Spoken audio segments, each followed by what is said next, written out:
Now to this story, thousands of ArcelorMittal South Africa workers are at risk of losing their jobs.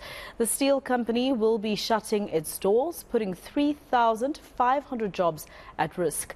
Many are saying the job cuts are another setback in boosting the country's ailing economy. Let's discuss the impact the losses are going to have on workers.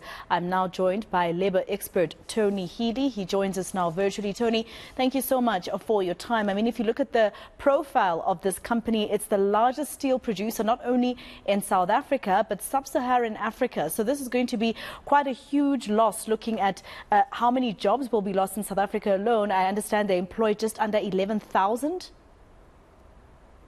Yes, good afternoon. Quite right.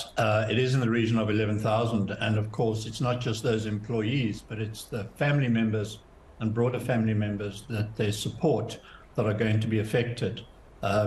And this is what you see from time to time in the so-called company towns or sectors where you have a closure of this nature. It has a widespread impact on society at large.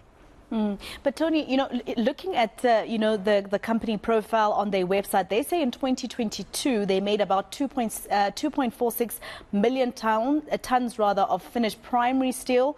This was less, compared to what they were able to make back in 2019, for instance, where it was 4.4 million tons, and then of course COVID-19 hit, etc.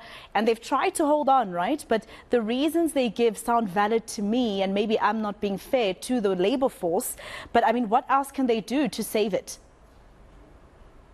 They're like any other organization. They have to look at what their revenue is, what they're going to get for their in this case steel. We know the commodity prices have been under pressure for quite some time, and we've